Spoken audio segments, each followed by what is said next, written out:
Hello दोस्तों। तो मैं शिवम कुमार आज आपके समक्ष फिर से एक नई काउंसलिंग प्रोसेस की इन्फॉर्मेशन लेके आया हूँ। आज हम लोग एमपीटीटी के काउंसलिंग प्रोसेस के बारे में सारी इन्फॉर्मेशन जानेंगे। उसकी शेड्यूल रिलीज हो चुकी है, मैं आपको बस वही बताने आया हूँ शेड्यूल के बारे में। तो हम लोग स्टार्ट करते हैं शेड्यूल के बारे में। स्टार्ट करने से पहले मैं आपको एक चीज़ें बता दूँ कि जब भी आप काउंसलिंग प्रोसेस करते हो, कोई स्टेट में बैठते हो, तो सारी चीज़ें बारीकी से ध्यान करिए। चॉइस फिलिंग, आप अपनी डिटेल्स फिल करते टाइम सारी चीज़ों का ध्यान रखिए। अगर आपको कोई भी दिक्कतें आ रही है काउंसलिंग प्रोसेस करने में, तो हमारे डिस्क्रिप्शन में दिए गए हमारे WhatsApp group college and support में ज़रूर से जुड़े। हम आपकी वहाँ पे सारी प्रॉब्लम की सॉल्यूशन करेंगे। 24/7 हम अवेलेबल हैं आपके साथ। आप ज़रूर से हमारी काउंसलिंग प्रोसेस में जुड़े कॉलेज एंड सपोर्ट में।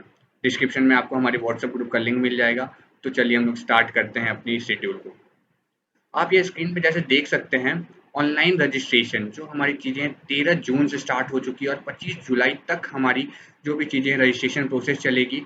अगर आपकी रजिस्ट्रेशन में कोई भी दिक्कतें आ जाती है या फिर आपसे कोई फॉल्ट हो जाता है, जैसे फादर्स नेम, मदर नेम, कुछ भी अगर आपसे गड़बड़ी हो जाती है, तो घबराने वाली कोई बात नहीं है। आप 26 जुलाई से 27 जुलाई तक उस चीज़ को एडिट करते हैं। बस ध्यान रखें, कुछ रुपीज़ आपको पेमेंट करनी होती है, जैसे 100 समथिंग आपको पेमेंट चार्ज करते हैं मध्य प्रदेश की सरकार, जो कि आपको वहाँ पे देना पड़ता है एक्स्ट्रा। बट आपकी जो चीज़ें हैं वो वहाँ पे ठीक हो जाती है। इसके बाद हम लोग बात करें तो चॉइस फिलिंग की। 5 जुलाई से आपकी चॉइस फिलिंग स्टार्ट हो जाएगी और वो 29 जुलाई तक चॉइस फिलिंग कर सकते हो आप लोग। बस आप यहाँ पे ध्यान रखें टाइमिंग की, 11:45 तक ही आप लोग चॉइस फिलिंग, रजिस्ट्रेशन, ये सारी चीज़ें कर पाओगे। बट आप यहाँ देख सकते हो काफ़ी लंबा प्रोसेस हमें दिया गया चॉइस फिलिंग के लिए भी। और इसके बाद जैसे चॉइस फिलिंग हमारी खत्म हो जाएगी 29 को, 30 को हमारी मेरिट रैंक आएगी। आपको पता हो, जब भी हम लोग स्टेट गवर्नमेंट में बैठते हैं, तो जो भी हमारी सीआरएल रैंक होती है, जो हम लोग रजिस्ट्रेशन टाइम में डालते हैं, उसके हिसाब से मध्य प्रदेश या राजस्थान, जो भी स्टेट में बैठोगे, उस स्टेट गवर्नमेंट वहाँ पे आपकी वापस से रैंक निकालता है। उस रैंक के बेसिस फिर आपको उस स्टेट में कॉलेजेस दिया जाता है। तो मध्य प्रदेश के अंदर जो आपकी रैंक है वो 30/7/2024 को आ जाएगी। इसके बाद बात करें तो हम लोग, आपकी फर्स्ट अलॉटमेंट लेटर 5/8/2024 को आ जाएगी और आप 10/8/2024 तक आपको वहाँ पे रिपोर्ट करना होता है उस पर्टिकुलर कॉलेज में जहाँ पे आपको सीट मिली होगी।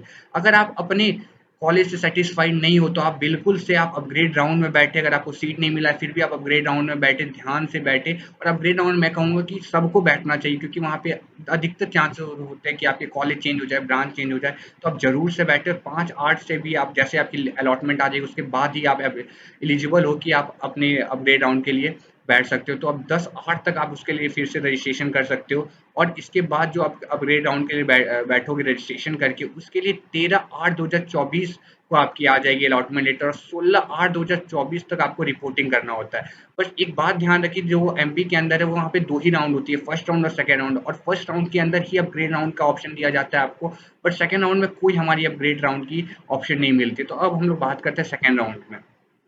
अब सेकंड राउंड की चीज़ों को हम देखते हैं, तो 13/8/2024 से हमारी जो चीज़ें हैं सेकंड राउंड की स्टार्ट हो जाएगी और 18, आप स्क्रीन पे देख सकते हैं, 18/8/2024 तक हमारी जो है रजिस्ट्रेशन चलेगी। और इसमें भी अगर आपको कोई दिक्कत आ जाती है रजिस्ट्रेशन में, तो 19/8/2024 से 20/8/2024 तक एक दिन फिर से आपको समय दिया जाता है, जहाँ पे आप अपनी रजिस्ट्रेशन प्रोसेस को वापस से कुछ अगर फॉल्ट है तो आप ठीक कर सकते हो। और जो इसकी वापस से चॉइस फिलिंग डेट है, आप देख सकते हैं 15/8/2024 से 22/8/2024 तक रजिस्ट्रेशन की आप चॉइस फिलिंग कर सकते हैं। आप यहाँ पे ध्यान रखिए, सेकंड राउंड में थोड़ी सी हमें कम टाइम यहाँ पे दी जाती है फर्स्ट राउंड के मुकाबले। बट कोई बात नहीं, काफ़ी टाइम है फिर भी हम लोग को चॉइस फिलिंग करने के लिए, इतनी टाइम काफ़ी होती है। और इसके बाद वापस से सेकंड राउंड में आपकी मेरिट लिस्ट आती है। तो घबराने वाली कोई बात नहीं है, काफ़ी चांसेस आपको मध्य प्रदेश में अच्छी कॉलेज में रैंक में सीट मिल जाए। लो रैंक पे भी यहाँ पे अच्छे अच्छे सीट मिलते हैं। और इसके बाद बात करें तो जैसे आपकी 23/8/2024 को आपकी जैसे मेरिट रैंक आ जाएगी, आप फिर 28/8/2024 को आपकी जो है चीज़ें, अलॉटमेंट लेटर वो आपके पास आ जाएगा सेकेंड राउंड का। और इसके बाद आप 31/8/2024 तक रिपोर्ट कर सकते हैं। बट ध्यान रखिए, इसके बाद एमपी में कोई राउंड नहीं होता है, बस 2 ही राउंड होता है। और जैसे कि मैंने आपको पहले ही बता दिया, बस फर्स्ट राउंड के अंदर अपग्रेड का ऑप्शन मिलेगा, तो आप यहाँ जैसे स्क्रीन पे देख सकते हैं, सेकंड के बाद कोई राउंड नहीं है और ना कोई अपग्रेड का ऑप्शन है। इसके बाद हम बात करें तो हमारी इंटरनल चेंज होती है। इंटरनल चेंज क्या होती है मैं आपको बता दूँ, जिस भी कॉलेज में अगर आपने एडमिशन लिया और आपको मन चाहा ब्रांच नहीं मिला है, जैसे आपने इलेक्ट्रिकल ले लिया, मैकेनिकल ले लिया, सिविल ले लिया, और आप चाह रहे हैं कि आपकी ब्रांचेस बेहतर हो जाए, तो आप जरूर से इंटरनल स्लाइडिंग में बैठे। आपके वहाँ पे चांसेस, अब इलेक्ट्रिकल से सीएस तो नहीं हो पाएगी, जो फैक्ट बात है, बट चांसेस हैं कि इलेक्ट्रिकल मैकेनिकल सिविल से आपकी ईसी वगैरह चांसेस हो जाती है और ईसी की आईटी हो जाती है, आईटी की सीएस। तो ऐसी चीज़ें प्रोसेस होती है, तो ज़रूर से बैठे इंटरनल में। और इंटरनल जिस राउंड में वही बच्चा बैठ सकता है, जैसे आपने एमआईटीएस ग्वालियर में एडमिशन ले लिया, तो एमआईटीएस ग्वालियर में जो भी बच्चे एडमिशन लिए बस वही बच्चे इंटरनल स्लाइडिंग में एमआईटीएस के बैठ सकते हैं। ऐसे हर कॉलेज का अपना इंटरनल स्लाइडिंग होगा। इसके बाद बात करें इंटरनल स्लाइडिंग के लिए, वापस से फॉर्म निकलता है वो रिस्पेक्टिव कॉलेज का, तो आप 28/8/2024 को फॉर्म भरते हो और 31 तक भर सकते हो। और जो इंटरनल स्लाइडिंग की डेट है वो 4/9/2024 को होगी। वो आपकी पर्सपेक्टिव कॉलेज आपको इन्फॉर्मेशन देगा कि ये कब होगी, कितने बजे होगी और कहाँ पे आना है। वो आपके कॉलेज के अंदर होगी, फिजिकल रिपोर्टिंग होती है उसके लिए। तो तब तक के लिए आप कॉलेज में ही होंगे, उसके लिए कोई परेशानी लेने वाली बात नहीं है। तब तक आपकी ये जो इन्फॉर्मेशन है, जो भी काउंसलिंग प्रोसेस यहाँ पे खत्म होती है। इसके बाद हमारी लास्ट राउंड है सीएलसी लेवल। तो सीएलसी लेवल काफ़ी बेहतरीन होती है एमपी के अंदर, काफ़ी हाई रैंक पे भी यहाँ पे बच्चों को एडमिशन मिलता है।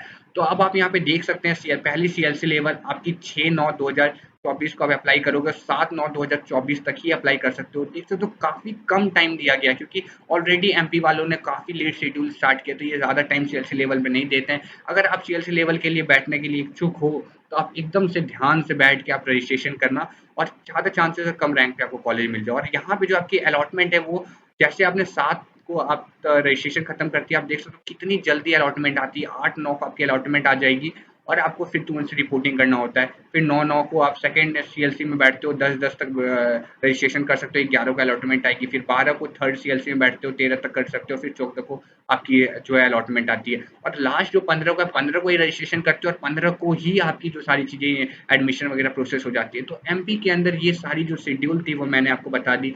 बस अब बात याद रखिए कि अगर आप एमपी में कोई भी गवर्नमेंट या प्राइवेट कॉलेज में एडमिशन लेने के लिए सोच रहे हो, तो आप ज़रूर से अप्लाई करें। आपको बहुत ही बेहतरीन कॉलेज वहाँ पे देखने को मिलेगा एमपी के अंदर। मैं कुछ बेहतरीन कॉलेज का नाम बताऊँ तो SGS ITS Indore, IITD VV Indore, MITS Gwalior, JEC Jabalpur, UIT RGP Bhopal, SATI Vidisha, REC Rewa, USU, जो काफ़ी गवर्नमेंट कॉलेज है जिसमें सीट वैकेंट रह जाती है। आपको लो रैंक में ज़रूर से वहाँ पे कॉलेज मिलेगा। और बेहतरीन टॉप कॉलेज की बात करूँ तो 4 कॉलेज में आप एडमिशन ले सकते हो, जहाँ पे आपको एकदम आपकी रैंक में निराशा नहीं मिलेगा। एसजीएस आईटीएस इंदौर, जहाँ की एवरेज पैकेज 15 लाख एलपीए बताई जाती है, काफ़ी एनआईटीज़ से ऊपर हम इसको रखते हैं। फिर इसके बाद बात करें तो आईआईटी वीवी इंदौर जो सेकंड नंबर पे आता है। और यहाँ पे बात करें हम लोग, तो यहाँ पे थोड़ी निराशा हमें देखने को मिलती है। 7 से 8 लाख आपकी एवरेज प्लेसमेंट होती है। थर्ड नंबर पे हम लोग जेईसी जबलपुर को रखते हैं, क्योंकि जेईसी जबलपुर में काफ़ी अच्छे-अच्छे रैंक वाले बच्चे इसलिए जाते हैं क्योंकि उनकी एवरेज प्लेसमेंट उतनी अच्छी नहीं है, 5 से 6 लाख ही है। बट जो इसकी फीस है, 1 लाख में आपकी 4 साल की बीटेक हो जाती है, तो रिटर्न ऑफ इन्वेस्टमेंट है, वो आपको काफ़ी कमाल को देखने को मिलेगा इस कॉलेज में। इसके बाद बात करें एमआईटीएस ग्वालियर की, तो इसकी एवरेज प्लेसमेंट काफ़ी बेहतरीन है, बट यहाँ पे थोड़ी हमें निराशा फीस को देखने को लगती है, क्योंकि फीस थोड़ी यहाँ पे हमें थोड़ा ज़्यादा लगता है। इसके बाद अगर सती विदिशा, यूआईटी आरजीबी भोपाल है। आरजीपी भोपाल का मैं बात करूँ प्लेसमेंट का, तो काफ़ी अच्छा प्लेसमेंट रिकॉर्डिंग कर रहा है। बट आरजीपी में 2-3 सालों से हमें निराशा देखने को मिला है। कुछ प्रॉब्लम्स आई है कॉलेज के बारे में, आपने रिव्यूज़ वगैरह देखा होगा, या मैं जल्दी से ही रिव्यूज़ सारे कॉलेज का लेके आऊँगा। तो ये सारी चीज़ें थी। अगर फिर से मैं आपको बताना चाहता हूँ, अगर आपको कोई भी सपोर्ट चाहिए, कोई भी दिक्कतें होती है काउंसलिंग प्रोसेस में, तो आप ज़रूर से हमारी डिस्क्रिप्शन में दिए गए नंबर पे कॉन्टैक्ट करें। और जो हमारा व्हाट्सएप ग्रुप है, वहाँ पे आपको वहाँ पे कमेंट में लिंक मिल जाएगा, पिन कर दिया जाएगा, कॉलेज संग सपोर्ट। वहाँ पे आप ज़रूर से जाके लिंक पे क्लिक करके हमारे साथ जुड़े, हमें अपनी प्रॉब्लम्स बताएँ। हम ज़रूर से वहाँ पे आपको नज़र आएँगे आपकी प्रॉब्लम सॉल्व करते हुए। धन्यवाद। इसी के साथ हम अपनी वीडियो को समाप्त करते हैं। हम लोग फिर जल्दी से मिलेंगे अपनी नेक्स्ट वीडियो में। Thank you.